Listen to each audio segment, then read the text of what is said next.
We welcome back to the show a good friend of ours, Michael Jankins, is here, and we're talking something that you're going to want to pay attention to what he's talking about, because if you owe a bunch on your car, there is a plan, a program that's available that he's going to talk about. That to me, I read it 3 times, Michael, and I'm still going, really? Why don't you explain what we're talking about? Okay, if you're filing a Chapter 7 bankruptcy, we can refinance some people's vehicles in that bankruptcy so that when you do it, you're only going to refinance your vehicle for the value of your vehicle, not the loan that you owe. So let's give an example here. Okay. Well, when many people have a car, they trade one in, and there's a loan on that car. So they may have something called negative equity. In other words, they're owing way too much on their car. And so when the dealer takes it in trade, they'll give you your trade-in value on it, but it may not be the full balance of the loan. So they have to carry part of that loan onto the new loan you're getting for your new car, or your new used car.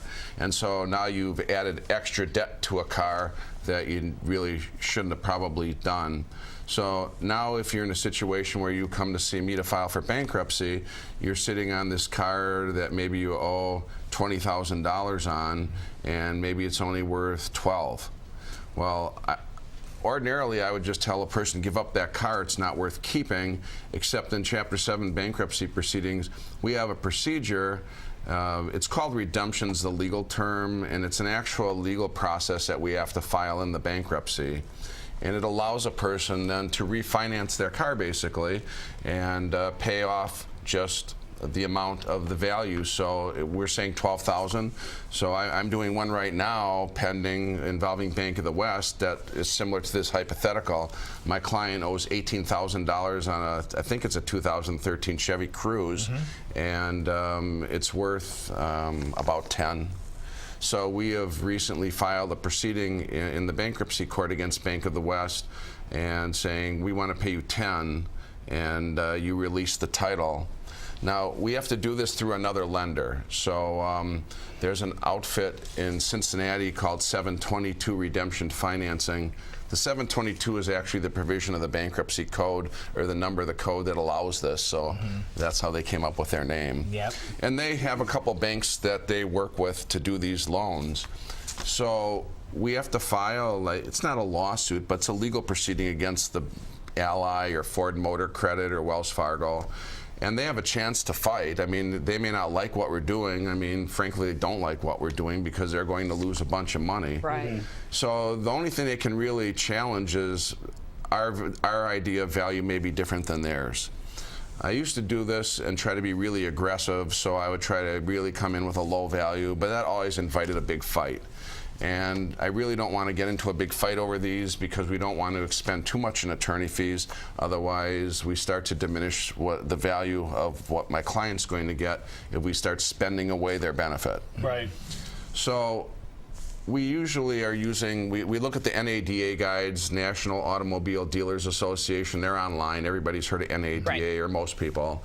Kelley Blue Book, I think a lot of people are familiar with them. And there's Edmunds. And so we'll try to take the trade-in value is what we'll start with, because I think most of car lenders are recognizing that when the car, if it gets repossessed, if they just take it back and they're not going to keep the car, all they're going to do is sell it at a dealer's auction. Right. And they're not going to even get the trade-in value there. So they come out better by the way we're doing it than if they get the vehicle back. At least lately, we're seeing less resistance to the values that we're putting on. Some of the not dealers, but the banks, they're still pushing hard. So usually the highest value will pay us some amount where we're averaging the retail and the trade-in value, which is kind of wholesale, and more, hopefully a little bit more towards the wholesale value.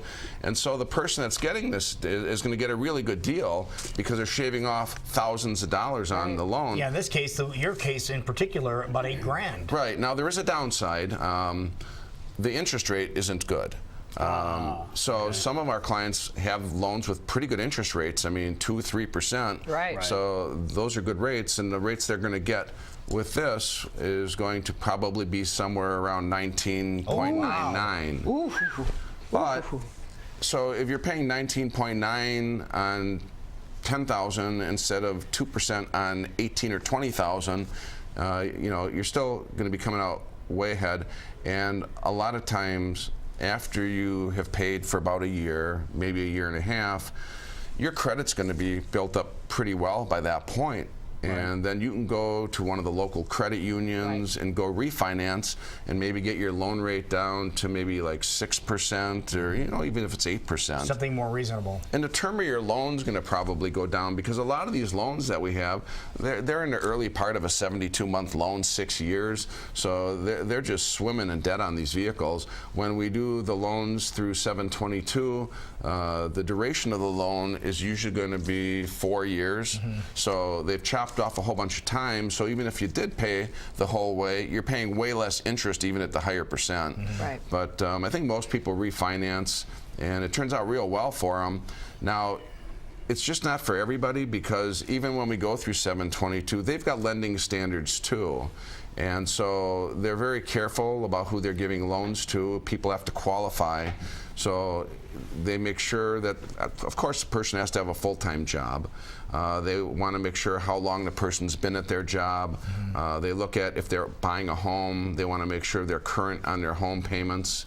The bankruptcy doesn't matter, because everybody in this is in bankruptcy, but they just want to make sure that the person that's getting this loan isn't going to be a high risk for default once their bankruptcy clears.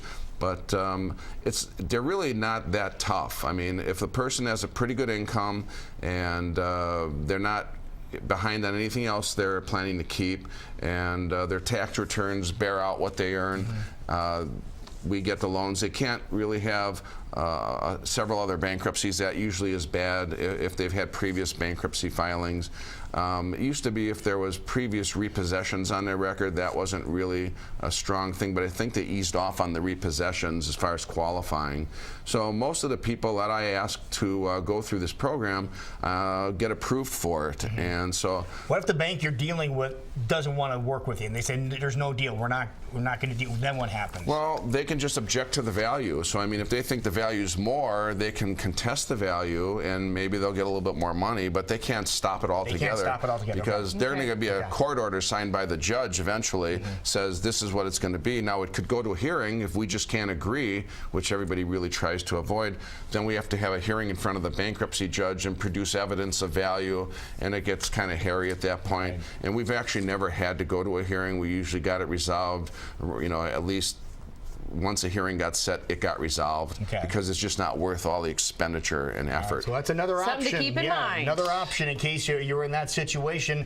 You have a car that you're upside down on. Well, maybe you can do something about it. And if you want to get a hold of Michael, here is the way you get a hold of him.